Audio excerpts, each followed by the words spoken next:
Hey, Joe. No, I haven't. And it's going to be a pretty straightforward repair. The brakes were clean. This fin obviously was a completely clean brake, and you can see that I haven't even touched that. But the reason being is, if you remember when I first did this rocket, I didn't paint it. I monocoated it, so you can see where I already did the cutout in the monocoat, and it just peeled off the glue. So that straight line you see was from when I first built it and cut the monocoat. The other fin, this one's going to need to be fixed also. In fact, it kind of comes out. I had it out a little while ago. Kind of slides out of its groove. So just some wood glue up in there and plug it back in and she'll be good to go. So, but again, pretty clean brake. Not a whole lot to do to it, really. Just a matter of getting the fins glued on and let it sit for a week and a half or so, right? Is that what we're thinking midweek? And just so you know, Joe, I forgot to text you, but I got my approval. I put in a request for some leave for that week, so I've got the week off. So whatever day we decide to go, I'm good to go. I'll probably go into work the other days, but I just wanted to secure the whole week in case any particular day comes up. Monday is a holiday, so Monday was a freebie. But Tuesday, Wednesday, and Thursday. I think I think I only requested Tuesday and Wednesday actually. But either way, we're good to go. So no worries there. Like I said, I got your motors in hand.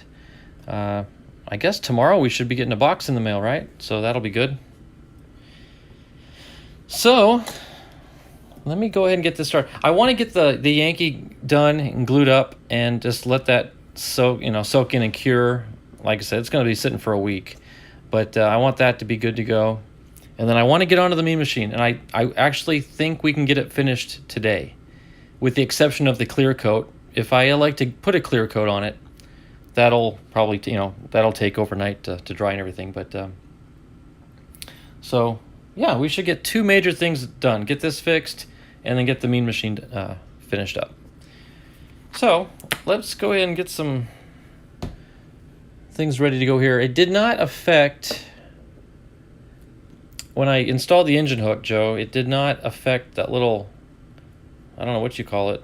I forget what you call it, but anyway, retainer, hook, cover, whatever. Anyway, it didn't lift at all, so that's completely good. So we can just kind of tuck this in. I think it actually slides. It does slide a little bit underneath it. Fairing, thank you. That's duh. That makes sense. So yeah, I think I'm just gonna put a bead of glue down in there and then just slide this into position, and it'll hold itself pretty well. This one, I'm gonna set it on the stand vertically, and it should hold itself fairly well. But I'm gonna set this aside and completely get out of the way and just actually I need to put it up high so the grandkids don't bump it, obviously. But yeah. I'm not overly concerned. What I am concerned about is hitting at 2,000 feet with the camera on board. What I've been thinking about that, Joe. I did get, I got enough motors, so if we try a 2,000 foot attempt with the camera and I come short, then I can put another motor in it and then take the camera off and just have another shot at it. So we may need to go that route. But without any further ado, let's just go ahead and get some glue laid up in this groove here.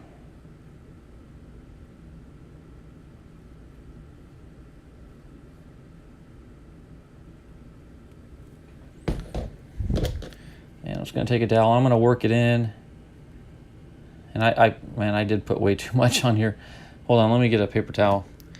But I'll wipe off any excess I have, so I'd rather have too much than not enough and then clean it up.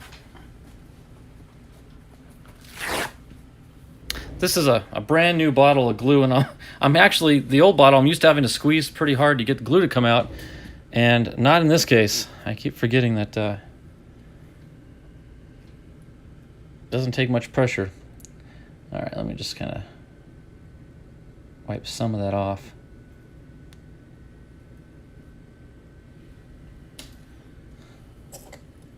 Oh, okay. Hey, Diamond Princess, thanks for jumping in. Yep, we're just doing some repair work for my last crash here that I had an unfortunate incident with a malfunctioning parachute. But it was still user error because I forgot to tie the chute to the rocket. Yeah, that's kind of embarrassing. You know what?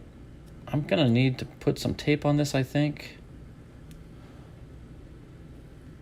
to help hold it in position. So let me go get a little bit of masking tape.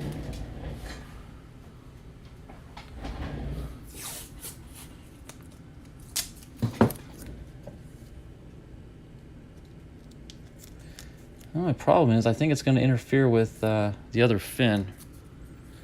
So let me clean this up first.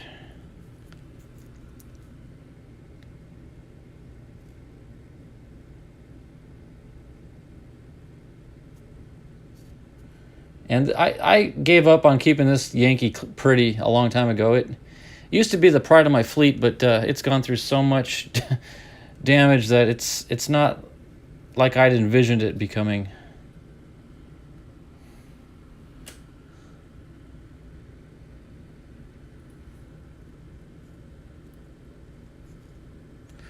Actually, if I put, you know what? If I set it down on the bench like that,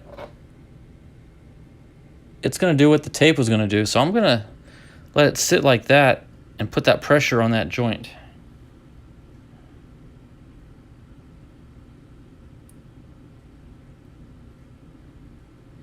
Well, hey Curtis, thanks for jumping in. But yeah, I'm pretty confident. Here's the whole story. What you guys don't know is when I went live that morning, I had the camera set up on a tripod over on the side.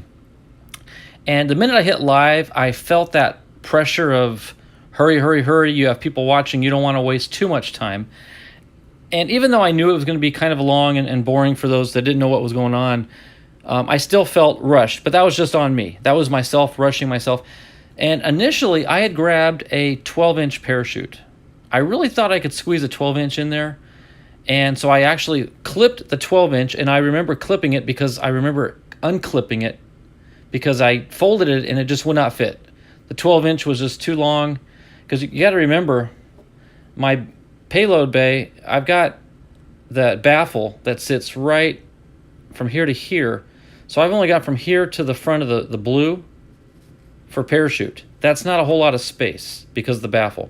So the 12-inch, just there's no way I could fold it up. So I immediately unclipped it, put it away, and grabbed my 9-inch, and I snapped it on real quick, but I don't remember linking it.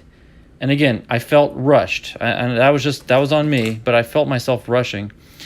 But at the very end of my video, Curtis, if you notice, I froze the image at the very end of the video, and I put, "This is a humbling hobby," because in that picture you can see the snap swivel is open, and that was on my first flight. So even if what you say is true, which I guess it could be, it popped out on its own on the first flight, shame on me for not doing a pre-flight on it prior to the second flight. Because had I checked it between flights, I would have saw that it was open. So even if it opened on its own, the onus is on me to do a pre-flight for the second. So again, my bad.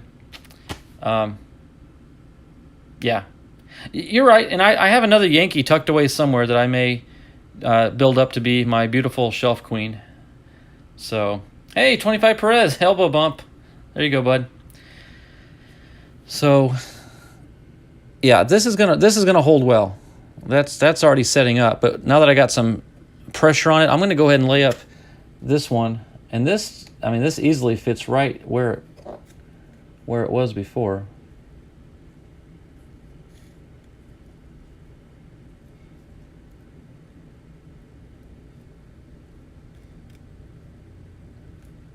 Well, more or less. It's not going to be... It ain't going to be perfect, but it will hold. And assuming my parachute comes out properly, it should get me down safely without breaking anything. So let me...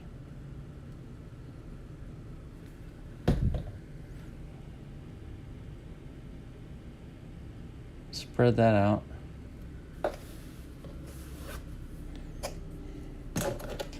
And I'm just going to place this into position first. Okay, then let that kind of set and dry.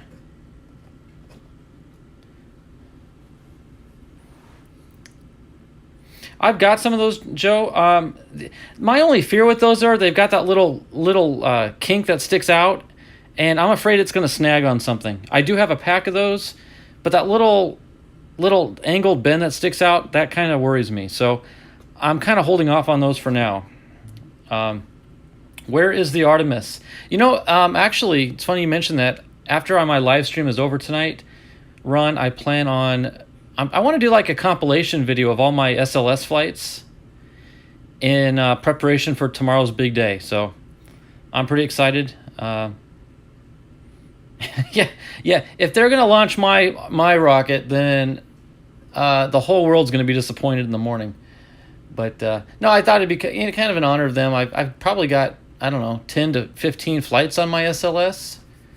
So I might try to dig through all my archive videos and put together something just to, you know, a little tribute to tomorrow's big day. At 2 a.m., it's 5 o'clock here, Ron. So yeah, that makes sense. I think it's between 8 and 10 East Coast, which is 5 to 7 here. Which, yeah, that puts it at like 2 to 4 over there. So either get up early or DVR it or something. That's rough for most of us. All right, let's get this put into position. Boy, this is pretty crude, but it is what it is. Yeah, that's right where it's supposed to be. Okay, let me get a little Q-tip and wipe off the excess. There you go, Joe. That's smart. Flying weird stuff. Well, that'll make for a fun video, Ron.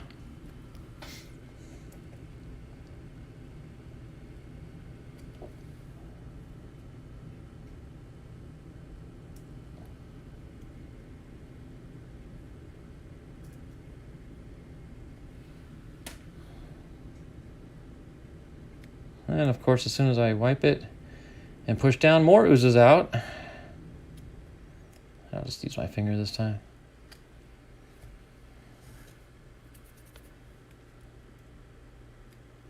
Well, I can't tell you how many times I've done this on my Patriot, my Citation Patriot. Just gluing the fins back on. And they hold, you know, it does a very good job of holding when it lands under parachute. But it's the other times that not so much. Christopher made a rocket can out of a beer can? Wow. That sounds interesting. That's right. Is he using a bottle cap for a nose cone? Lord knows he's got plenty of those laying around. Not of his doing either, just what he pulls out of the grass. That is so cool that you got the flight footage off that camera, Ron. I figured it would turn up one of these days. But it's just the odds of it, you know, the shape and the size and the color match those little pods on the grass. It's like a needle in a haystack, but you did. That was pretty cool. All right, there we go.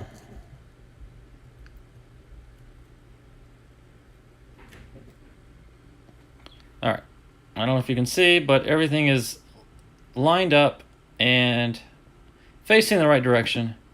So the Yankee is now officially finished. Just got to let it sit and dry. So, but again, this won't fly for another week and a half, so we're good to go. I drove out to the park, then realized I forgot my motor bag. Oh, man. Well, Joe, that's just when you hold on to it and you throw it at the same time you push the button. That should get it moving in the right direction, right? You walked over to... You probably did.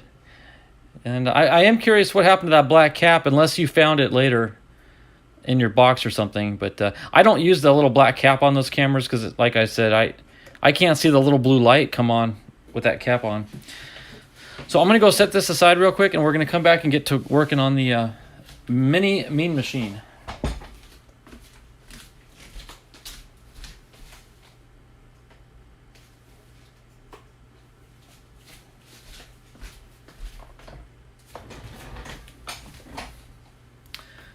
All right, where to start? Okay, so what I need to do first on it is, before I glue the two body halves together, I obviously...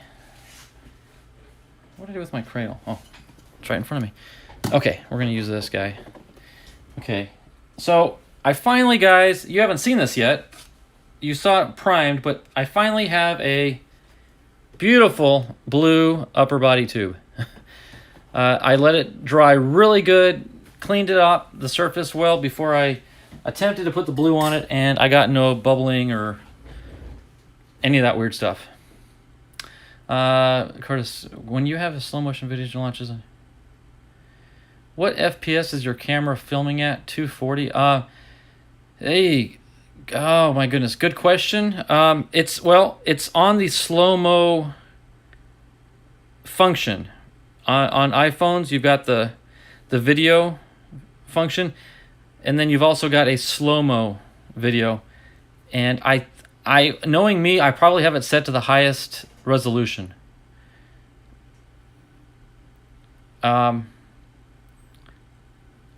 Yeah. Whatever. Yeah, iPhone has a specific slow-mo function. I guess Androids don't. But what I do... Oh, wow. Okay, so you're using a GoPro. Okay, well, again, I probably do use the Max, and I can't look right now because the phone that... you know what? That's not a correct statement. The phone that I use... Well, see, I've got several phones that I'm... Okay, let me grab one and see. You know what? That's a great question. I may not have them all set properly.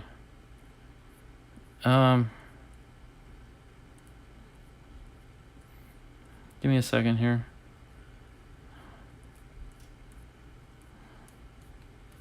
Of course, now I can't find it. Camera, there it is.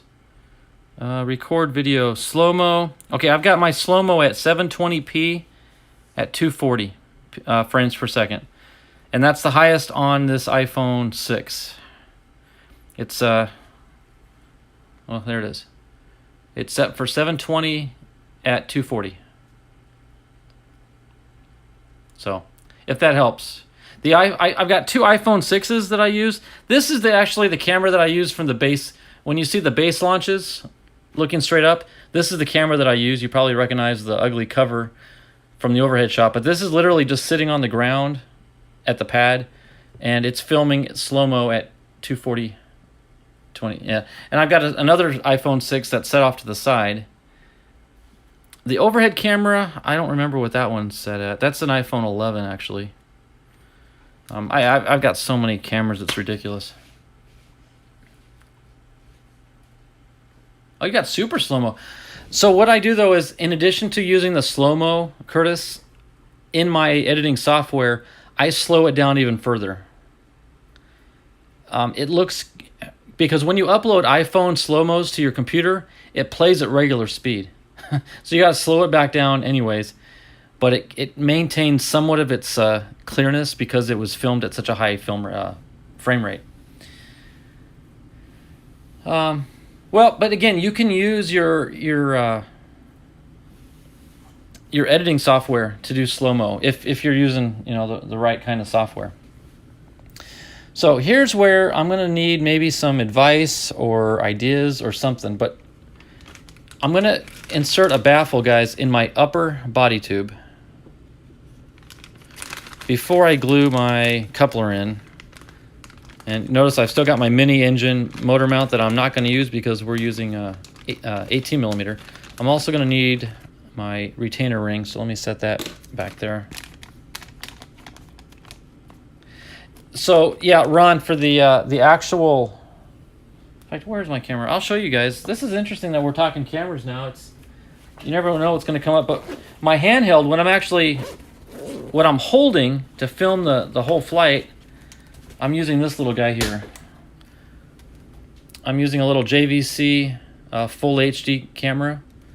It won't turn on because the battery's on the charger, but this is what I'm holding when I'm flying. So it says full HD, but I don't even know what that means. Like, is it 720? I doubt it's 1080.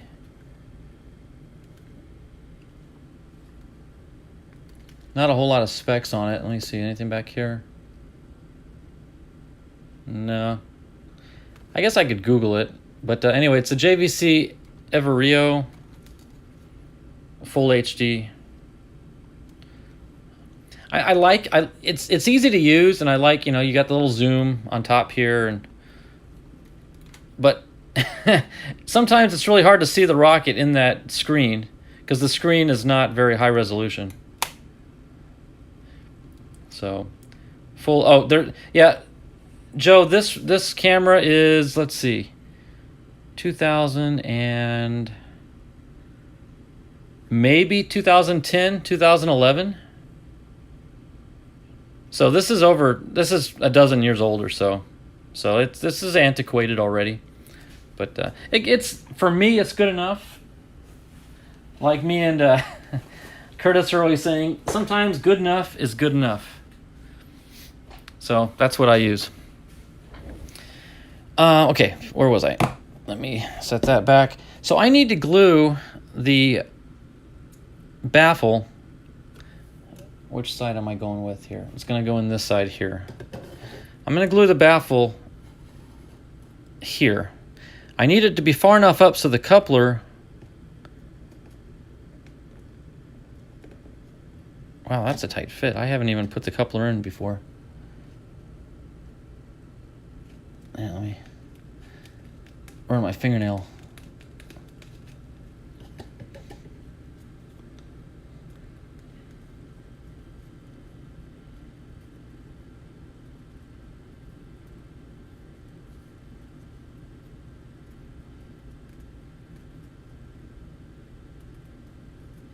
Yeah, Joe, the advantage of it is the zoom. You know, the iPhone's awesome quality, but you just don't have that zoom. Well, I guess you do, but you have to pinch the screen, and it's kind of choppy. Whereas Ron and I are able to zoom in smoother with our setup.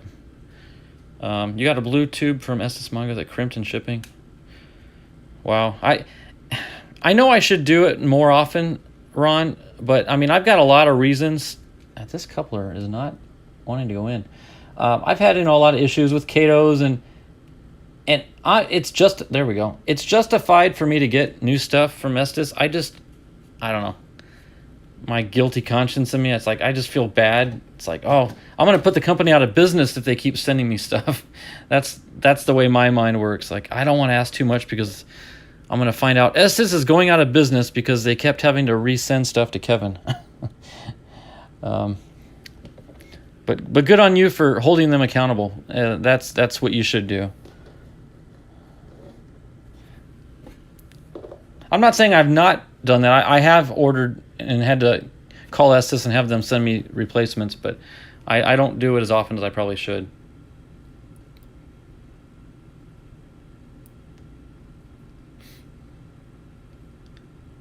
Yes, Joe, I just found that out. It's my Estes frequent flyer program. That's funny. Estes will kill someone because of one of their engines KO'd. Well, that's a valid point too. I hadn't looked at it from that point of view. All right, so before I put the baffle in, which I'm going to glue with epoxy, which I've got here, I need to go ahead and get the tether and everything on it. So I've got my Kevlar here, and I've got, in fact, let me get my 2 heat shrinks. You know me, I like to put heat shrink on my, let me turn this down a little bit, on my knots.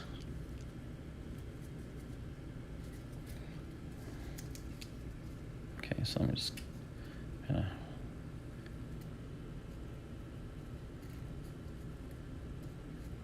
get some pulled out here. All right, slip these on ahead of time.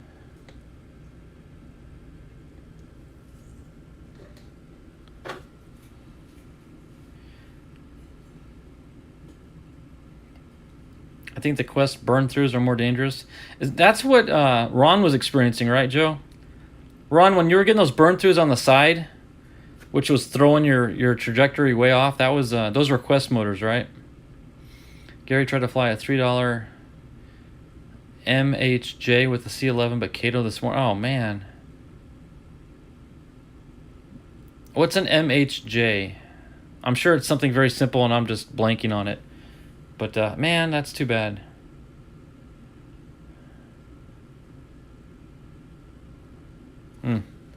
Okay, so when I do my knots, I do a slip knot followed by 2 double knots. And I'm not even sure I do the double knot or the slip knot right. Yeah,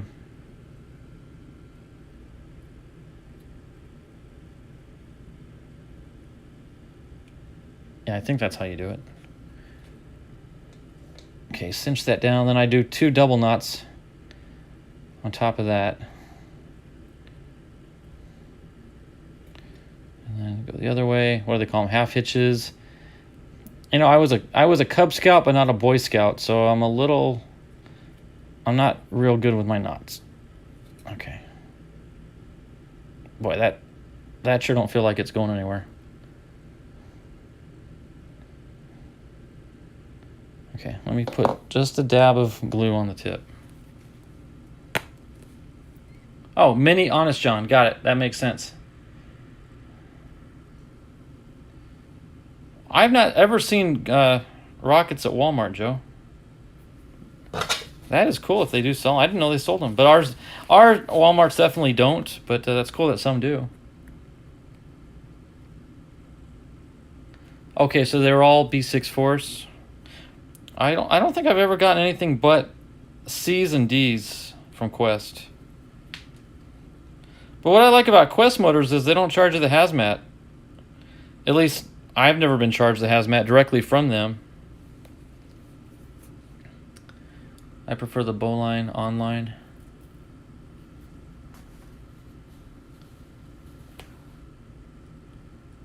All right, guys, help me out again here. What's bowline? Are you talking different? Is that a type of knot or something?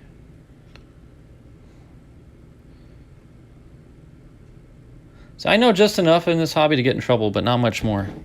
I'm a what do they call them? BARs. I'm a bar. But okay, let that sit for a second. Now I've got my heat gun over here. I'm gonna have to take the baffle back here and heat up the heat shrink, but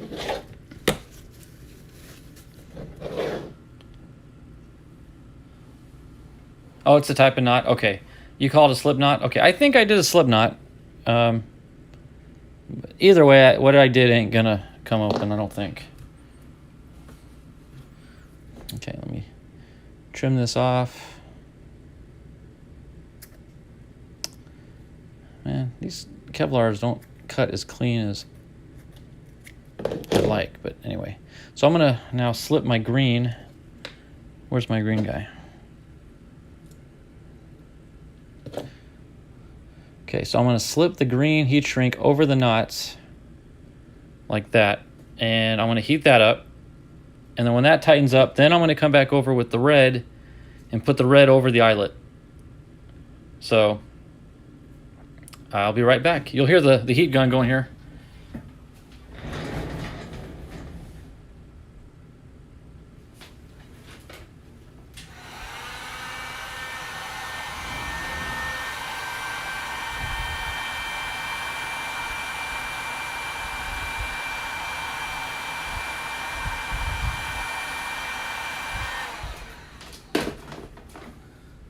Okay, so there's the green one.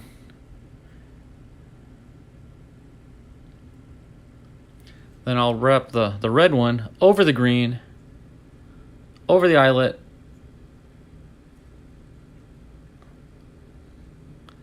like so. And then that'll kind of hold everything in place. So, be right back.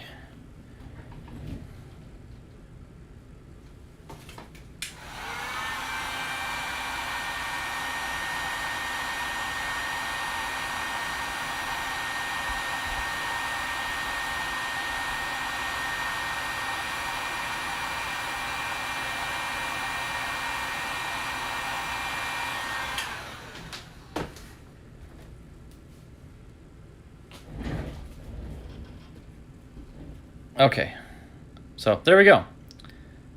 So that'll cool off here. So let me set it aside. Well, let's see. We got to determine the length of the cord that I want to cut here.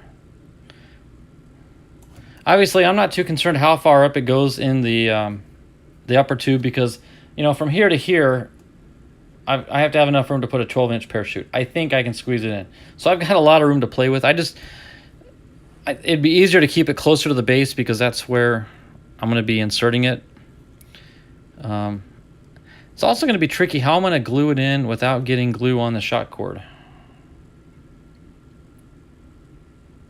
Well, but then I agree, Joe. You put the yellow on, but then ideally you'd want to cover the yellow up with white because then that would protect the yellow, right? You don't want that yellow completely unprotected. So, and then what would protect the white? You may want to get the thicker, you know, black heat shrink to go over. In fact, let's just put the whole thing in one piece.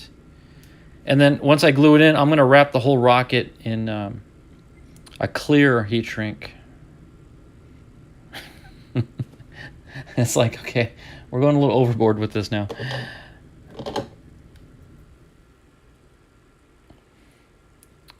So if I put, let's see.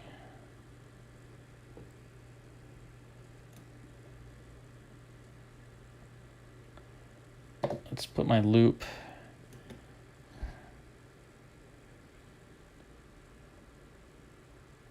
Okay. See, I want the loop to be far enough out where I can replace the elastic when need be. So let me tie a loose knot here.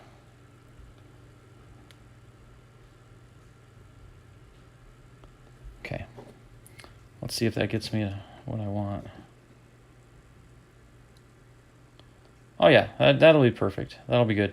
And then, well, I should have done it before I tied this knot. Yeah, I'm going to run a piece of, I've got another piece of green that I'm going to put on right where it exits the tube, and that'll help prevent any zippering. Put a piece of BT5 over the shot cord. There you go. Yeah, if just one thing, Joe, sticks, it'll all be worth it. You know, if I just learn one of the millions of things you guys are sharing here, then it will have been worth it. And you can call this a successful live stream. All right. So that's good. So I can tie that. Let me get a little bit, before I cut it, I'm going to get some CA glue.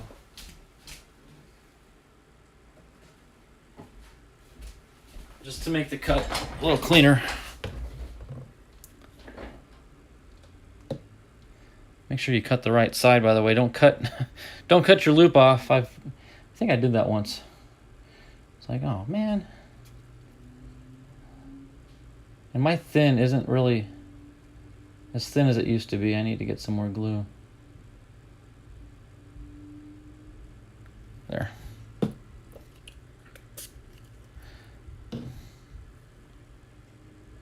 Let that harden.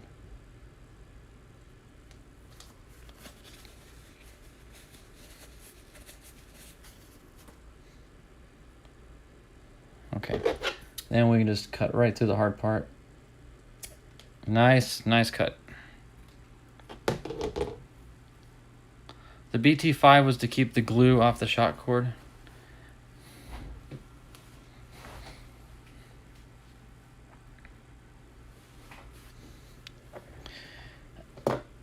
Joe, I don't know if you saw it. In the past, on the bigger rockets, I have built, using PVC pipe, I made like a little insert that slides up the tube, and then you can run the shot cord down the PVC, and then after you glue your piece in, then you just drag the PVC out.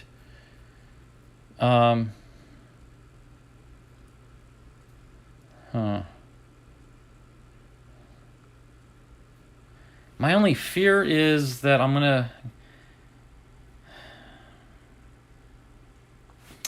Let me try something. Let me go get a piece of BT5. I'm not sure if you're kidding or being serious, but if you're kidding, I'm gonna actually take you seriously. Let me go grab a BT5. I'll be right back.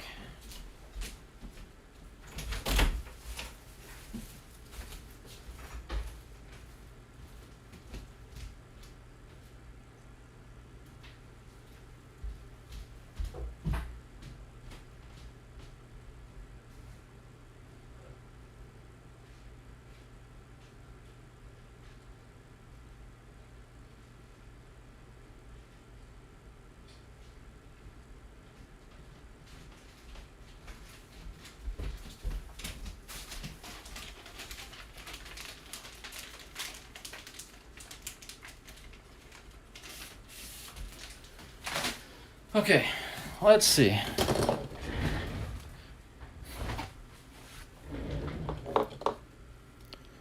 So if I slip the BT5 in, let's see, then how do I keep...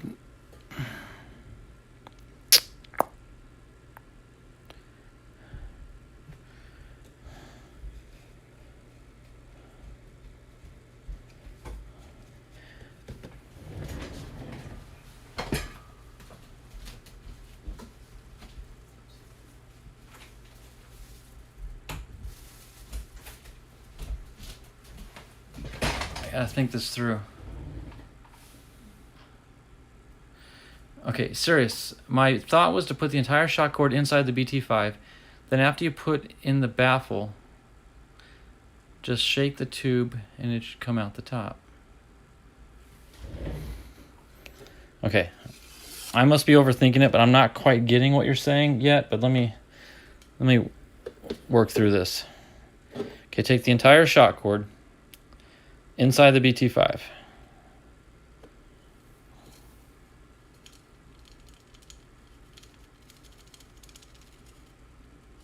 Okay. And then after you put in the baffle, just shake the tube and it should come out the top.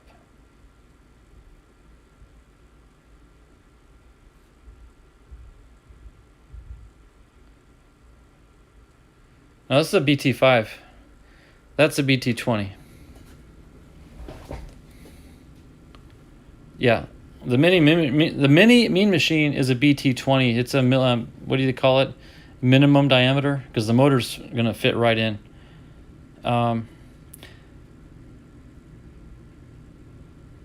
So Joe, I guess what you're doing though basically is you're sacrificing your body tube because you're gonna get epoxy on this, right? So if I slip that in, see, because the epoxy is already going to be up in there. So as I do this, I'm still going to drag the epoxy all down the.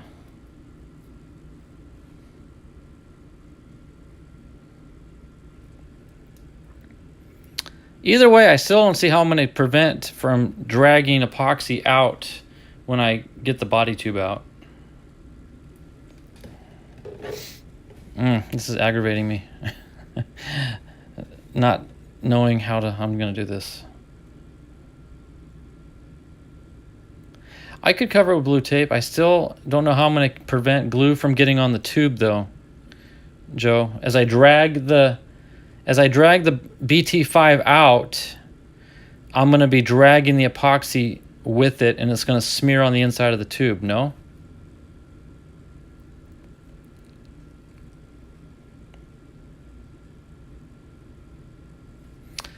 I need a swig of water here. I'm getting nervous.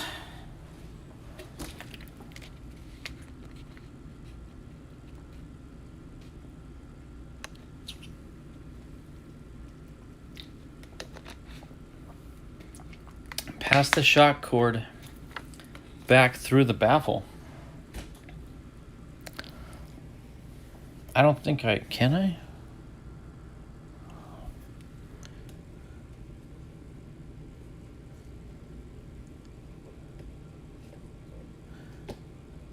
Oh, you know what? I think I can. If I do that,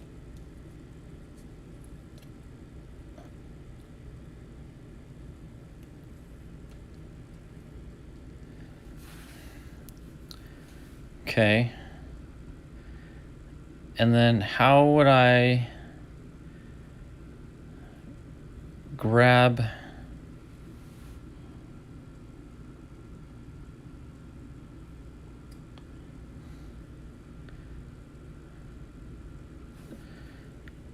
Okay, then I could take like a long dowel with a hook on it, right? And snag the line and pull it out after it's dry, right? And to do that, and okay, well, you know what though? Yeah, I wouldn't even need to use the BT5 anymore. I could just, hold on, let me get that out. Yeah, so if I just glue this in like so, Yeah, then I could just fish it out with a long dowel and a hook.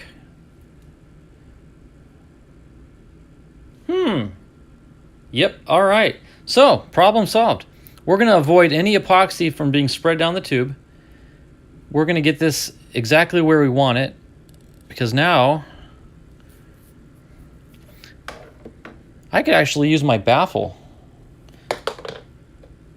to push. Let me mark the center of my baffle. How long is this baffle? 3/4 inch. So at the 3/8 inch mark is our halfway point. So right there.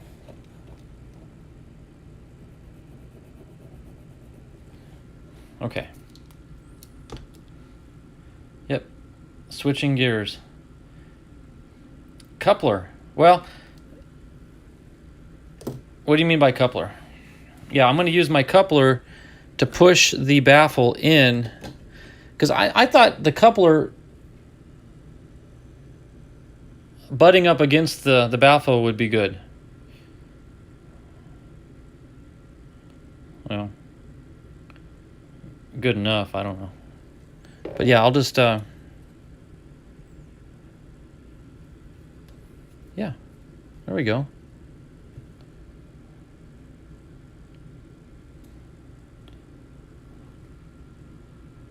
All right. I'm not sure what you mean by switching gears. But okay, well guys, I think we have a solution. So I'm going to mix up some 30-minute epoxy and lay it up inside and glue this in.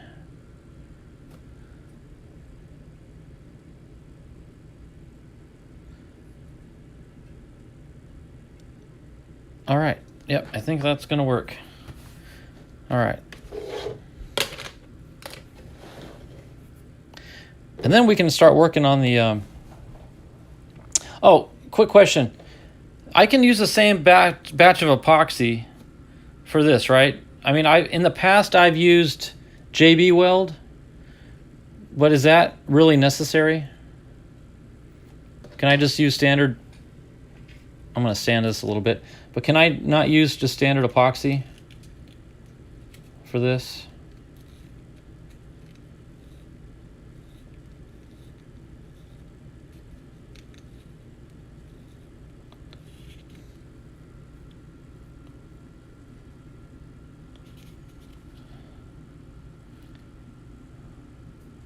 Oh, okay, I see what you're saying, Joe. Yeah, I have I have had a baffle push out despite lots of glue, so can see how epoxy would be better. Okay.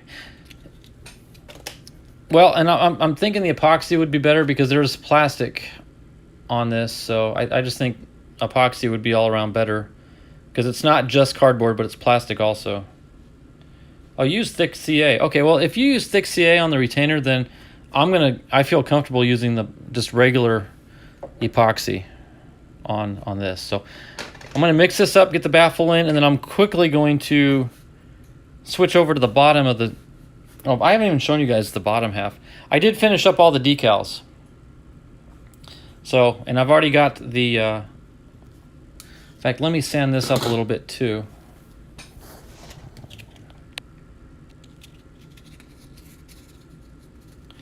You want to use Fabri-Tac for any paper to cardboard to plastic bonding? Huh, I've never even heard of Fabri-Tac, Curtis, so I'll have to look into it. Where do you get that stuff at?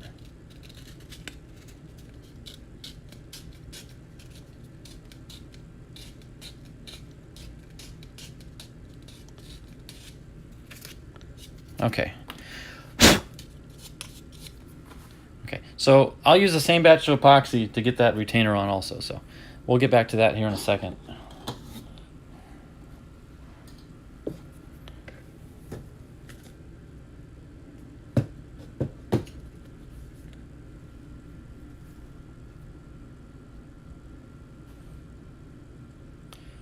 This stuff's getting old and thick.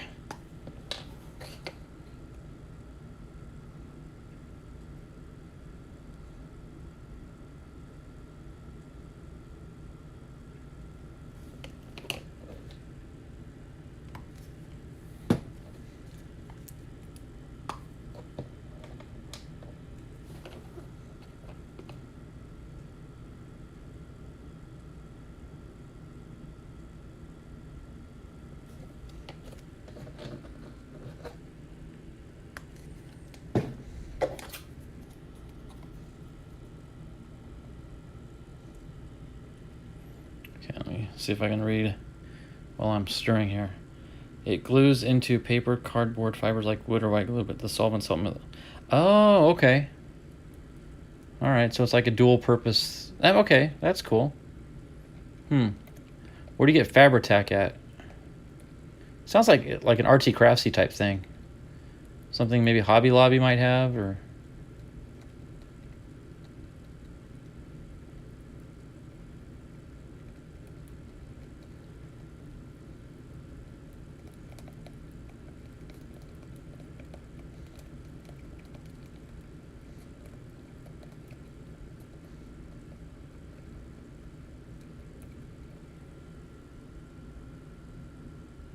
Oh, it won't ship to Hawaii. Wow. Well, like I said, if it's something you could buy locally, like if Walmart sells it or something, then maybe you can get it anywhere.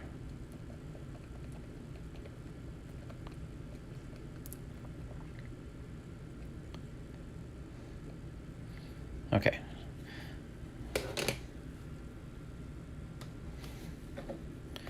All right, guys, this is it. There's no turning back. How far down do I want this?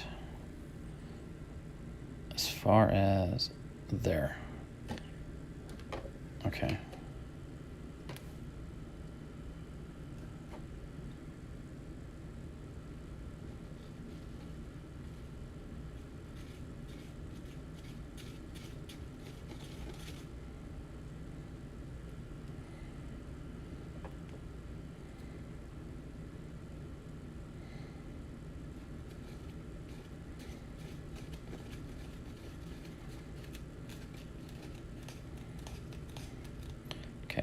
And I'm going to spread some out in the middle area too. So there's going to be plastic adhesion there.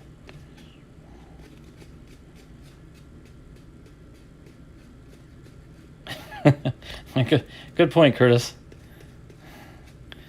That's funny.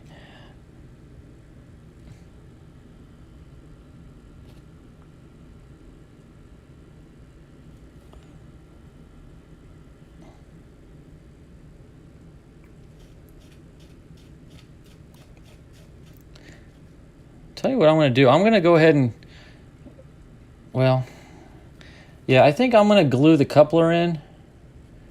I might as well just use this all in one with the epoxy. All right, here we go, guys. Say bye to the baffle. Never to be seen again.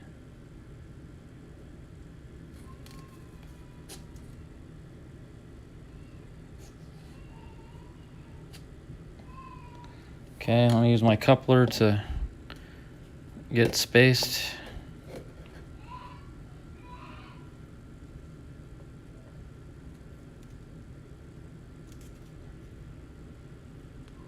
I want it at least as far down as half of the coupler. There, okay? Come on, coupler, let go. There we go. Okay. No, the cord is out the back, Ron, so I'm going to leave the cord till it dries. Then once the epoxy is dry, then I'm going to fish the cord out to the front, if that makes sense. Hey, I guess call them the cops, Crossover Paranormal Society. Oh, Michael's has it? Okay. I know we've got Michael's here. I don't know if they have him in Hawaii or not.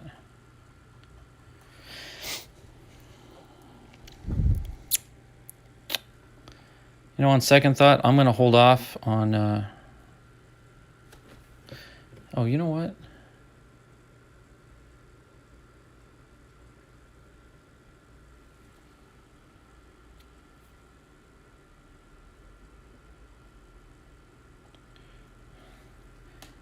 Ron, I hear what you're saying.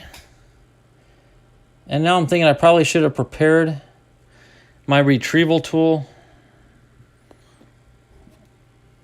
before I started this, because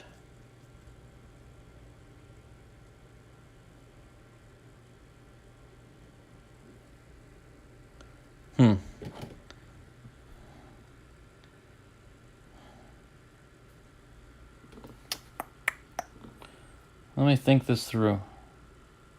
Okay, hold on. Let me go try to find some stuff.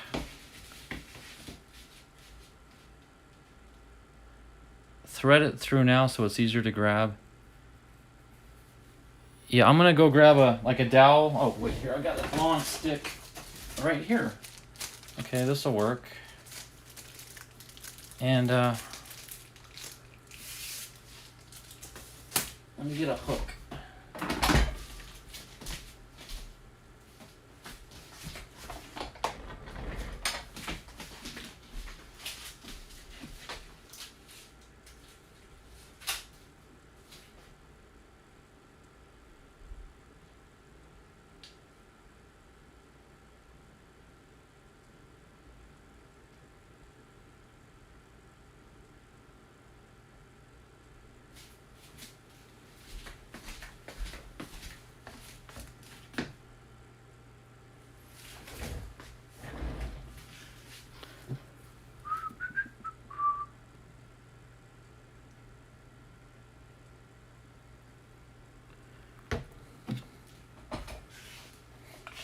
I'll show you guys what I'm doing when I'm done. 1 second.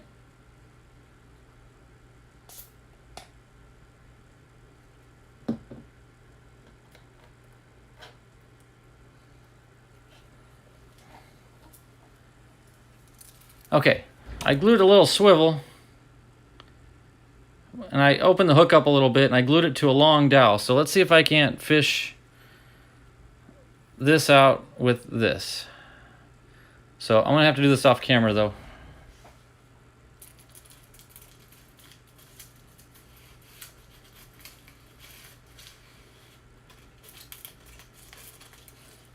Are you kidding me, guys? Check that out. On the first try, I snagged it and pulled right out. Wow. Okay. I should have been more prepared ahead of time, but thanks to Ron even making me thinking about it. Thank you, Ron. I was going to wait till the glue dried, but you're right. What if it had glued? Oh, that would have been bad. That would have been very bad. Okay, so I'm going to set this aside for the time. Well, I'll just leave it there because I need to glue on my retainer ring.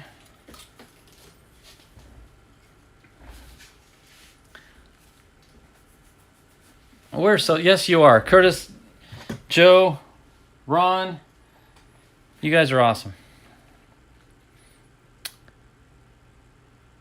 Roger's supposed to be working on it. Oh, it's his idea, huh? Well, yeah, you could come up with an actual product and patent it and make it his own little design. Okay, where's my ring? Okay. Okay, so that's going to go like so. And it's going to ooze out the front, which is fine. So let me...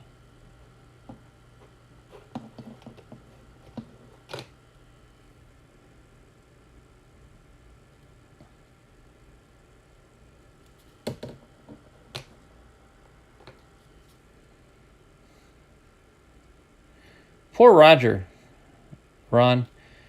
Did you guys ever figure out what was going on with his igniters? Or was it his starter or what? Because he could not get an igniter to burn to save his life that day. Did you guys ever figure out what was going on there? Okay. Now whatever oozes out, I'll just clean up with some rubbing alcohol. I'll twist as I go here.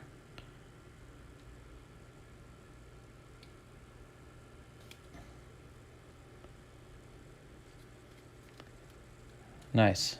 Nothing oozed out on the inside, which is good.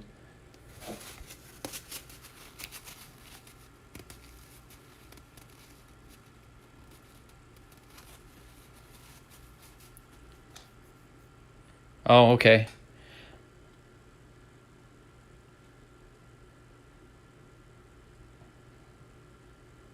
No, I glued the baffle into the upper tube, Ron. And now I'm afraid you're going to tell me why that was a horrible idea. Because I didn't want to have to run the cord through the coupler. So the coupler is going to be behind it.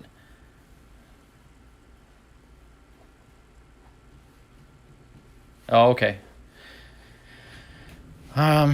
Let me get a Q-tip and some alcohol, and I'm going to kind of fill at that end a little bit.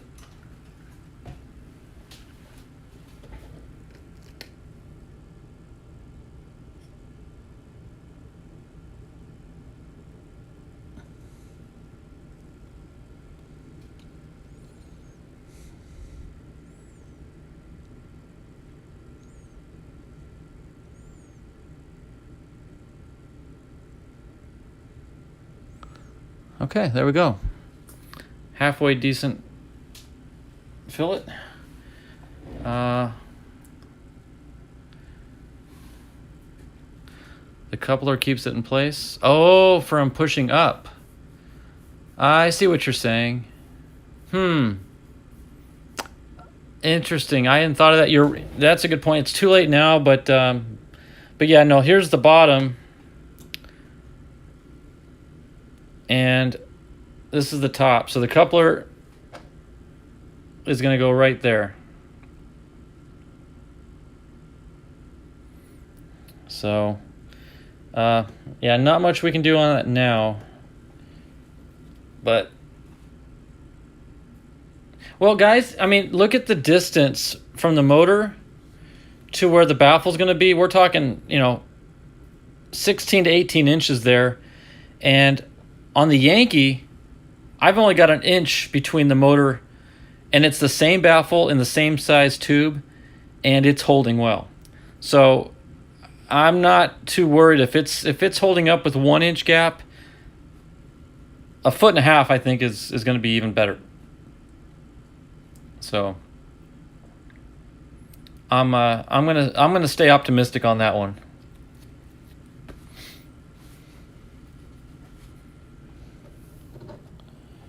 So yeah, that's gonna work out good. How much epoxy do I have to work with? Because I've got to glue this into my what do you call it? Payload bay, which is right there. And I've already got my mark there. Well, let's see. How's the epoxy holding up? Is it still? Oh yeah, it's good. All right, I'm gonna lay up the epoxy in here.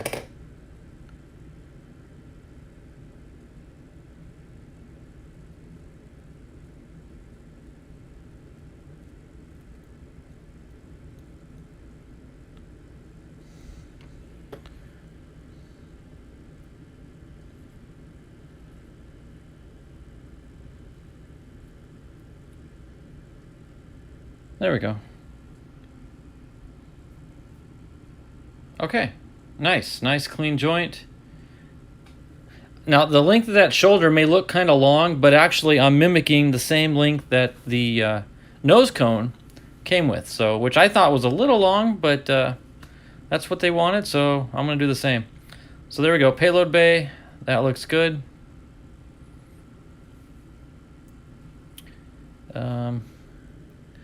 I don't want it to slide on me. I think it's gonna hold. Let me check. I want this, actually now is when I want this epoxy to start to set, so it'll start to hold things in place. I am gonna glue the coupler with wood glue, just to make things a little easier. Plus, like I said, I'm running out of time on this.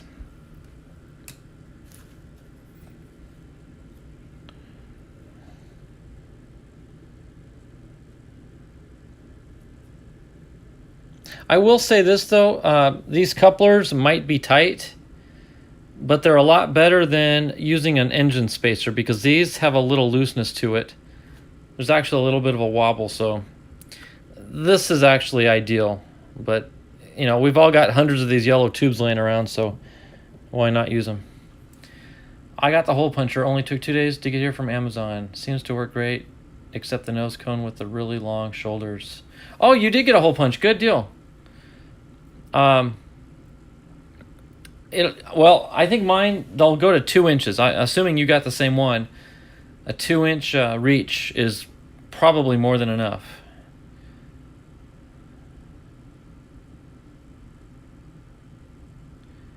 Are there nose cones with longer than 2 inches, Ron, on the shoulder?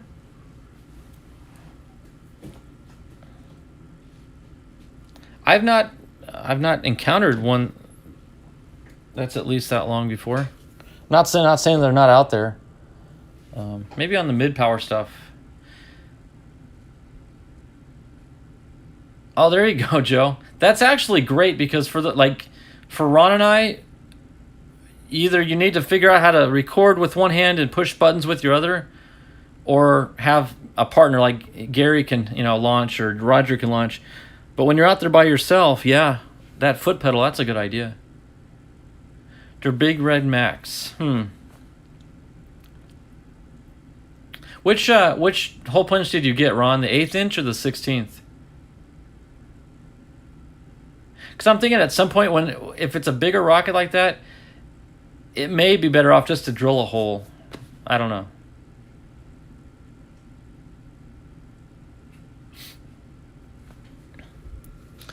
Okay, I'm gonna just keep monitoring this. No, it's still wet.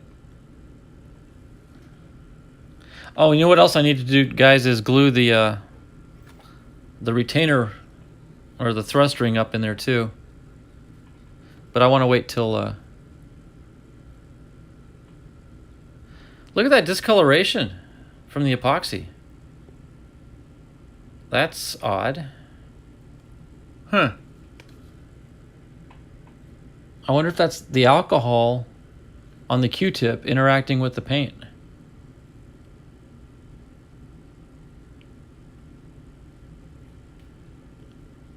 That is unfortunate. Let me...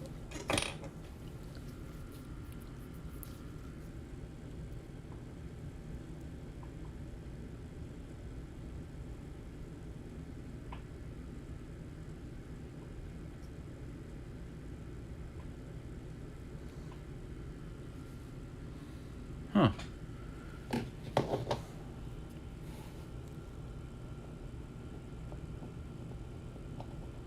No. It's not coming out. So whatever happened there, I'm guessing it was the rubbing alcohol.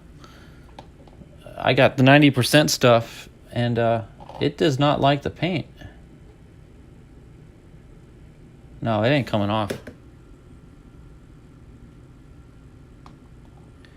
Had to look it up. 16th inch, I figure I could make more tiny holes. Okay. Well, that's I mean, what are you going to do? The good thing is it's on the launch lug side. The side that's got all the decals, that side's clean. So that's good. But that's weird.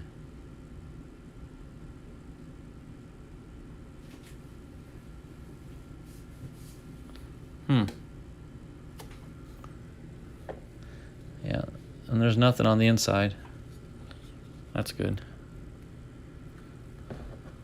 So the next question is, and I'm thinking out loud. The next question is, how far in do you put your thrust ring? Let me get a motor. Okay. I just got an old C motor here. Because you want, obviously,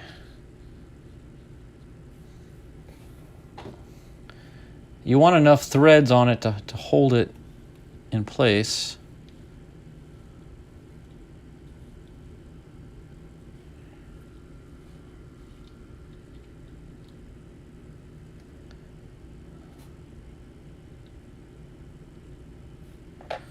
So that's sticking out, what, 1/4 of an inch?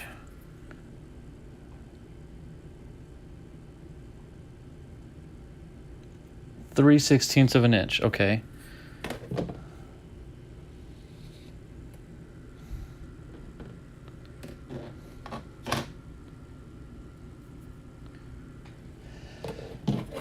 So 3/16. Let me get. Where's my pencil? Let me mark 3/16 on the motor.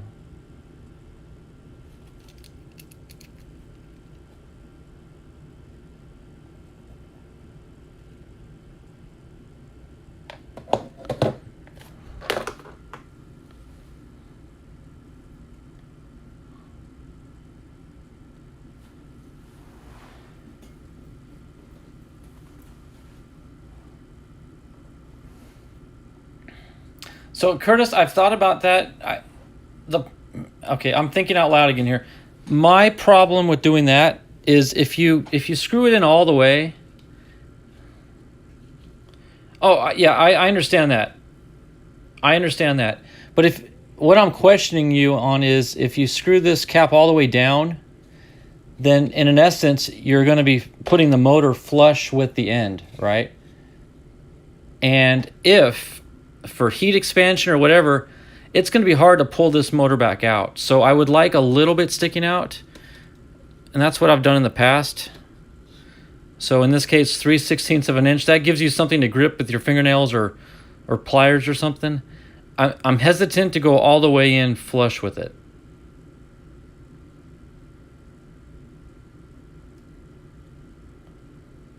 Oh, Ron says it'll go 16th of an inch. I think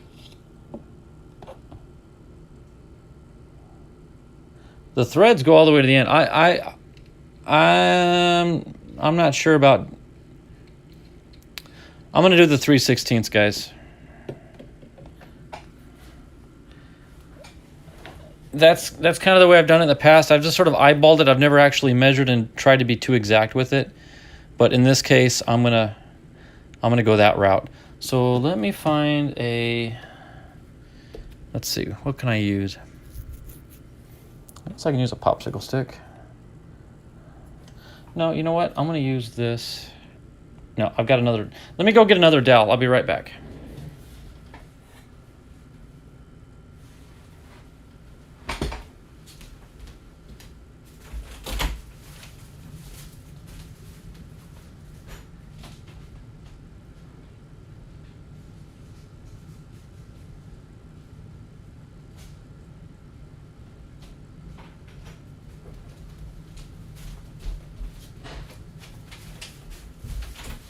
It'd be nice if I had all my tools and supplies in the same room, but unfortunately I'm spread out all over the place. You use a screw to pull it out? I can see that being done.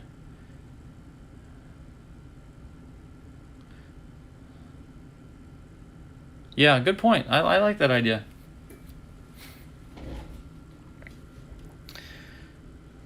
But that being said, I'm still gonna do it this way. Okay, so let's see. Let me measure from the end of the motor to the mark that I made and mark my dowel so I know where it goes. Okay.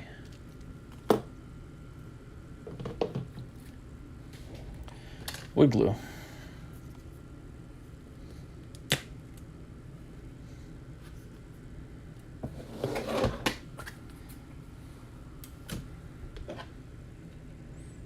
Let's make sure that's going to fit. It will.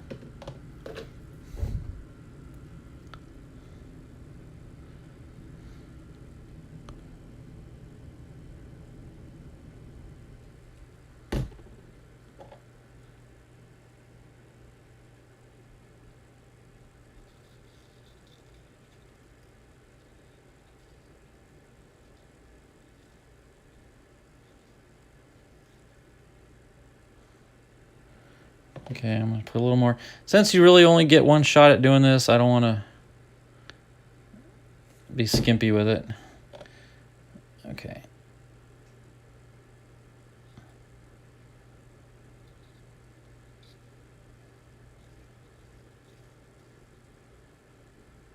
Okay. And it's too. I'm looking down the tube. It's really dark, but I think we'll be okay.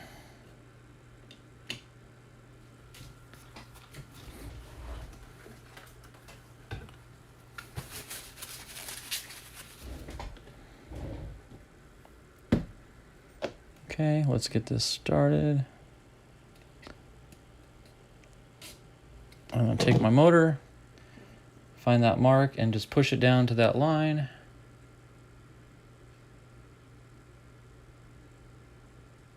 Stop and pull it out. Okay. Thrust ring is in. We are making progress, like serious progress.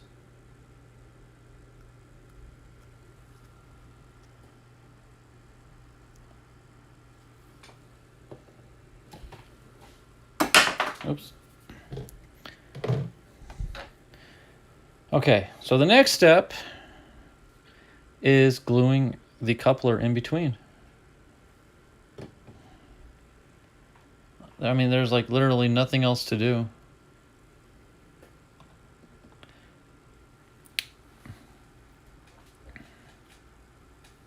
Might help with stuck engines and minimum damage. Yeah, Ron, I can see what you are referring to. Did you post a link or something? Oh, Ron, hold on. I can fix that. Ron, give me a second. You'll be able to post it here in a second.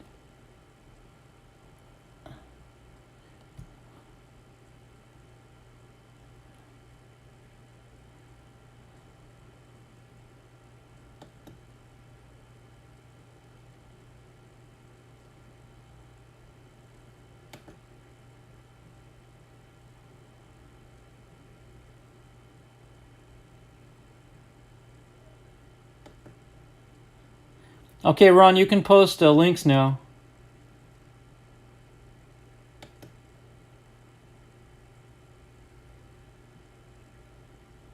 There. And Curtis, I got you enabled as well. So, there you go.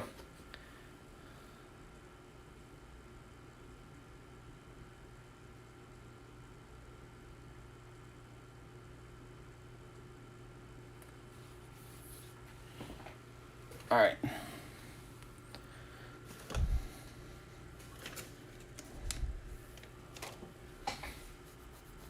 You have the power. Don't abuse it. I can remove it. No, you guys are good. I actually, the more I have in here of good moderators, the safer my channel becomes. Plus, like if I'm out doing a live stream, because obviously I'm not able to monitor the chat and I'm responsible for it. If you guys see inappropriateness on the channel, you guys can block, delete, do whatever in my absence. And Ron, that's something you may want to consider too. I know you got Chris as a moderator. I'm not telling you that you have to do this, but it wouldn't hurt for you to just create some new moderators to help as backup in case Chris isn't available, just to help make sure the chat stays clean and safe. Ron's dropping the hammer. He's like, that's it. He thinks he's Thor now. He's got the hammer of power. All right, guys. Can you think of anything that would prevent me from gluing the coupler in and joining the two halves right now? Because I'm at that point where I feel like I'm ready.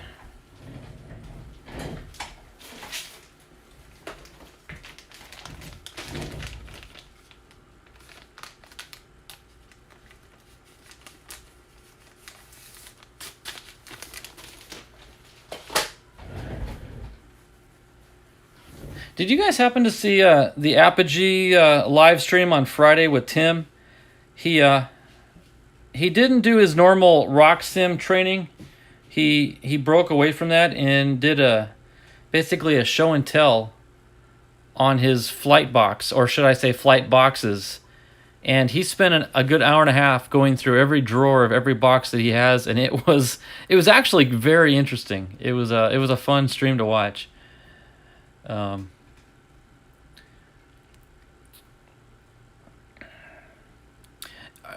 Okay, Joe and Ron, what you guys are talking about, is that similar to what Dave Thomas built in his on his channel? I know he built a controller. Although no, yours is wireless. Never mind. Oh, Curtis.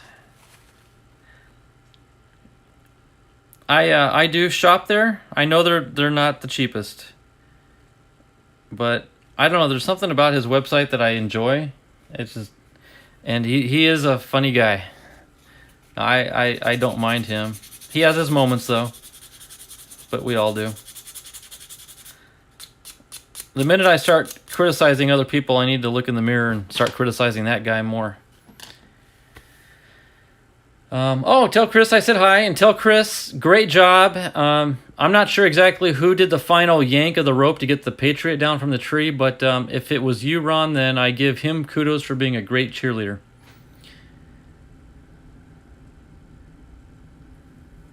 Yeah, because I remember Dave had built a red one, but you guys are talking about something wireless. I think I missed some of the chat. But he's a rocket scientist, and he's got the white coat to prove it.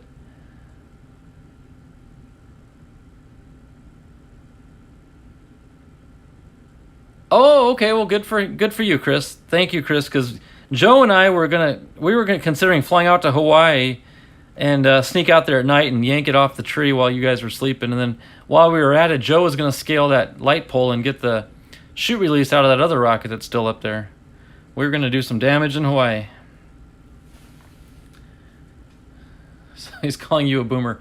Well, so yeah, it's funny because your videos were some were horizontal and some were vertical, and they were kind of mix and matching, but you guys got a lot of great footage, and I know I thoroughly enjoyed the whole entertainment value of it. I'm glad you're rebuilding it.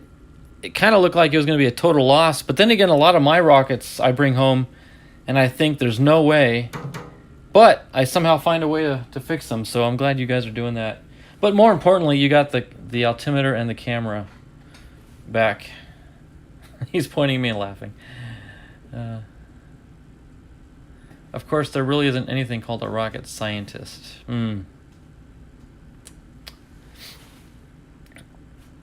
Okay, you guys are avoiding my question from earlier. Is there anything precluding me from gluing the coupler in and attaching the two body halves? Because once we do it, we done did it, as they say down south. There ain't no turning back. So, Jake at Windward said if most of the body comes back, he can rebuild it. Okay, good deal. Completing the shock cord. Okay, so the shock cord, I mean, of course, the elastic, I'm going to tie that on.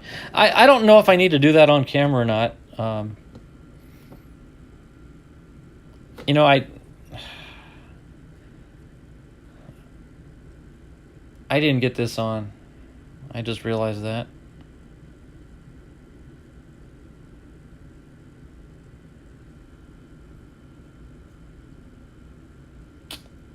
Yeah. Actually, Curtis, at some point, you're right, though. I need to install the elastic, but that's neither here nor there. That's just tying on the elastic. And I will show you the plan here. So I've got, well, I guess it's already set. So once you get all the elastic in there, it's going to link to this eyelet here, as will the parachute. Everything's going to anchor off that eyelet. Curtis, I did drill a hole, so I'll run a tether Kevlar through there and up to there and attach it to the nose cone also. So that will take place. Let me tuck this in and see how.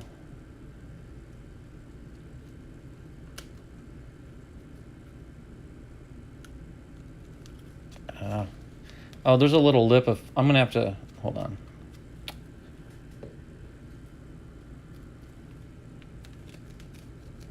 Let me run my fingernail. There's a little lip of paint actually that is being a pain. Okay, let's see if that's enough to.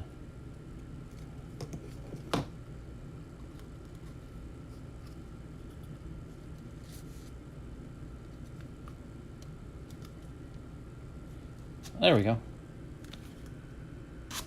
Look at that. Like butter.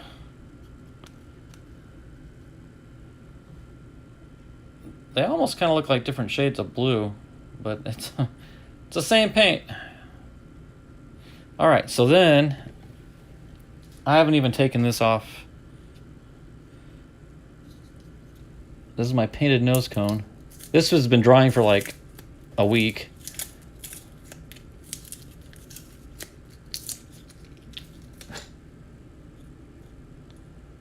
Let's see, where's the seam? Okay. Ron did say do it, so I'm gonna, after I get this off, I'm gonna glue those couplers, or glue that coupler in.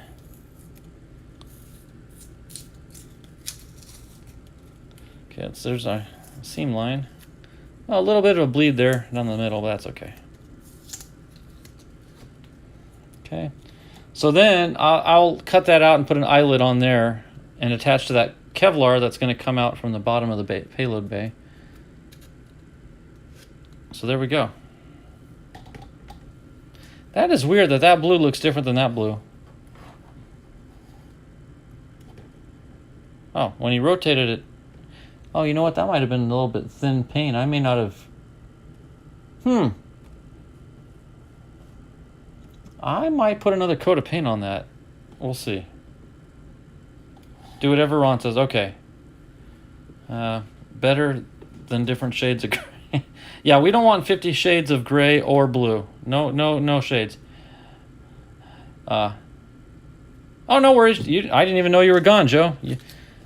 You're sneaky like that. All right. Well, let me take this section out. Ooh, that's.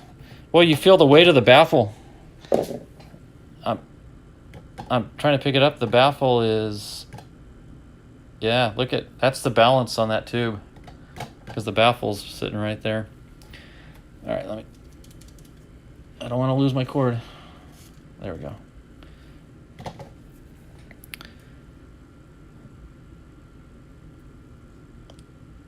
Was it next to the window? No, it wasn't.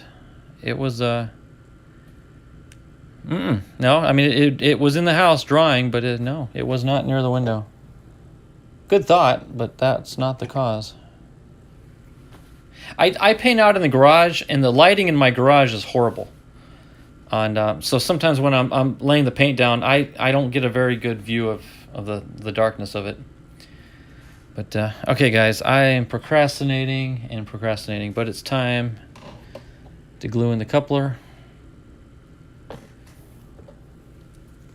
And then I'm going to set this aside, let it dry, and I will say my goodbye. Oh, that's a little poem there. I'm going to glue it inside, set it aside, call it a night. Now that didn't work the second time. Anyway, all right. Here we go, guys.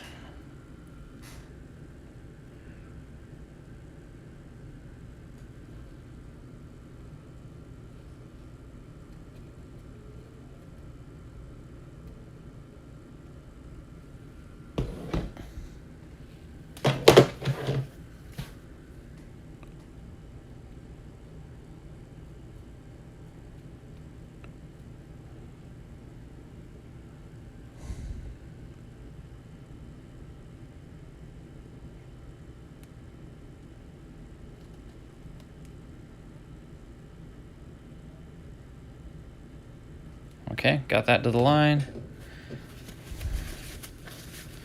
Let that sit for a second. Now I will, I'll wipe the glue that squeegees out, but the decal, I don't know if you can see in the picture here, there's a little black stripe at the junction, and I'm going to wrap that stripe over the joint, so that'll help kind of keep that all in perspective. It hasn't changed, Ron. It's still like that. And the thing is, when I paint, as you know, Ron, it's always windy out here. So I can't paint with the garage door open. Otherwise, it's just going to be like a little whirlwind hurricane in there. So I got to keep the garage door closed. And you can imagine how hot it gets. Yeah, and it's not fun.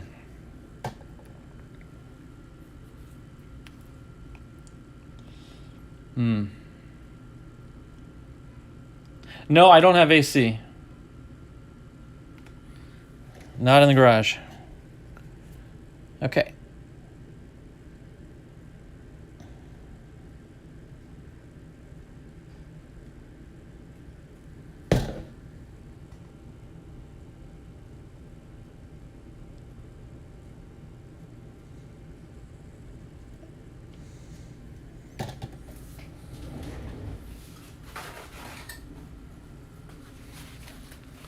What side of town did you live on, Ron?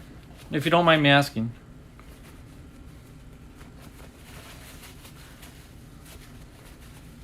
$10 minutes. That's about all. Yeah, that's about all I can do too. I don't even attempt it in the summertime. Okay. Here we go.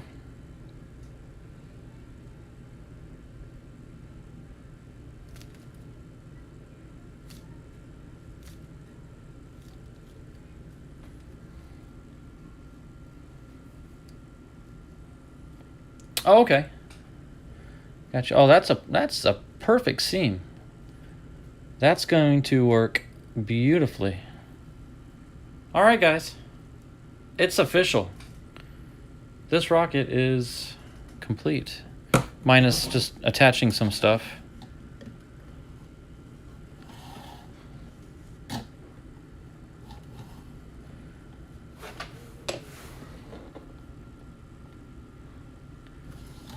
There. Well, it just won't all fit. This is one long rocket. And to think that this thing calls for half A motors. The minis. Can you believe that? I shouldn't say half A's, but the mini, 13 millimeters? First, I mean, I didn't even consider that. Once I got the kit home and realized it's mini engine powered, I'm like, nope, I'm doing a minimum diameter. 18 millimeter all the way. The roll test, yeah, I got it. Well, I can't do it on camera, and the fins are attached, which doesn't help. Let me see if I can't. Oh, and the launch lugs are.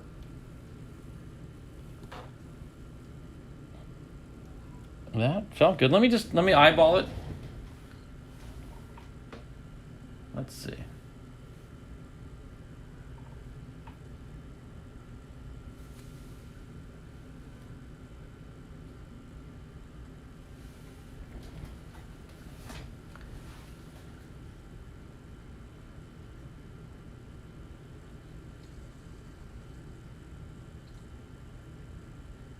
Okay, I don't have the greatest eyesight in the world, but the eyeball test is perfect too, so. Minimum 18-inch. I'm thinking a 24. No, it came with a what did it come with? It came, guys, okay, I'm not joking. Let me show you something here. Hold on. Oh, don't I have a stand for this? Wait, yes I do. 1 second. Let me put the rocket down. I want to show you something. This is a 36-inch rocket.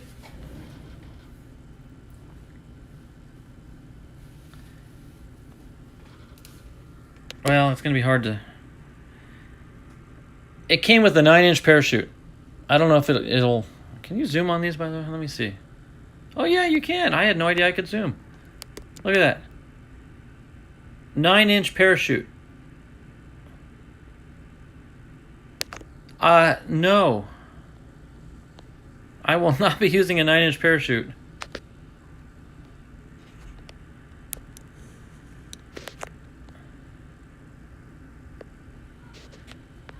Yeah, when Ron showed that picture of it in restoration mode, I was like, oh wow, I just thought they were going to trash it. But no, I will not be using a 9-inch. 12-inch minimum. Because think about it, the tube length is obviously long enough. As long as you could fold it up and keep it narrow enough, the length is not the issue. So I'm not going to fold the parachute back over on itself. I'll keep it as long and skinny as I need to be to fit in the tube, but no, I'm not going to run a 9-inch. That's I think just insane. Minimum 12.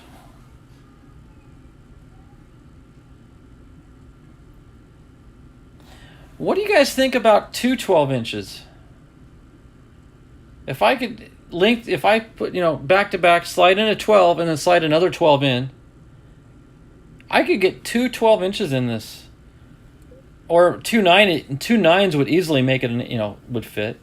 I might test that. I might do a dual parachute on this rocket. The wheels are spinning in my head.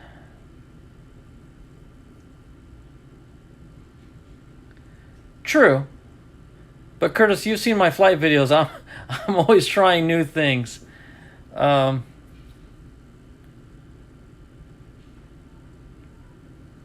Oh wow, so you use the yellow chute. That's the that's the 9-inch.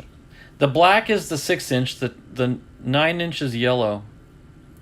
And orange is 12.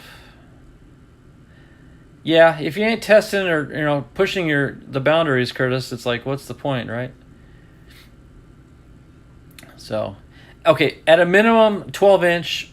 I might consider doing a couple 9s or a couple 12s, but we'll see. I got plenty of body tube to work with, so it's not a matter of tube length. So, but well, guys, I'm out of projects for the evening. I'm gonna let the glue dry overnight, and then tomorrow finish up with attaching the. And I don't need to do it online, but I'll get the elastic cord and everything in there and get it all put together. Hey, Don, don't let them spin too long. Don't let them spin too long. So, but road rash is what got Ron's rocket, apparently. Traveling, yeah, you know, something that long and skinny, I can see how it can easily bend and break.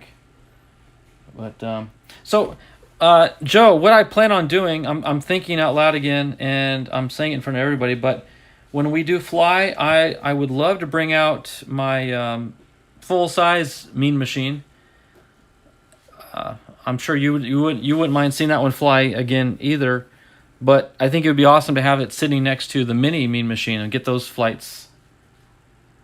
I wonder if we could launch them at the same time. I've got my dual launch controller would do it. But anyway, I definitely want to take both out with me. So I'll have those, and then I'll have the Yankee. So those will be my 3 rockets.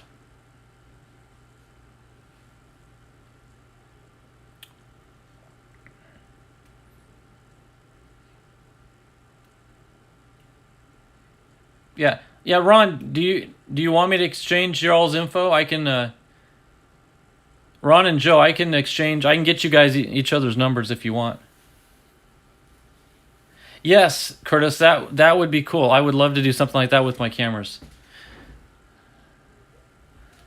I hope Ron didn't already sign off because he said laters, and then Joe asked the question. I can text Ron and see if he's willing to exchange. So, alrighty, guys. Well, I guess that's it. I'm gonna call it. Go down, have some dinner. What time is it? Oh, it's only 4:20. It feels like it's later than that. But, alrighty, folks. Thank you for helping out. I greatly do appreciate it. You guys are awesome. You gave me some great ideas. And, yeah, we made things up on the fly and we made it work. So, kudos to you guys. So, when this thing launches next month, well, next week, actually, which is next month, you're all going to be with me on it. It's a joint effort. So, all right, guys. You have a great rest of your Sunday. If you have to work tomorrow, I'm sorry, but I have to also. So we'll lament for each other. But have a great evening. God bless you all, and we will see you in the next one. Take care. Bye-bye.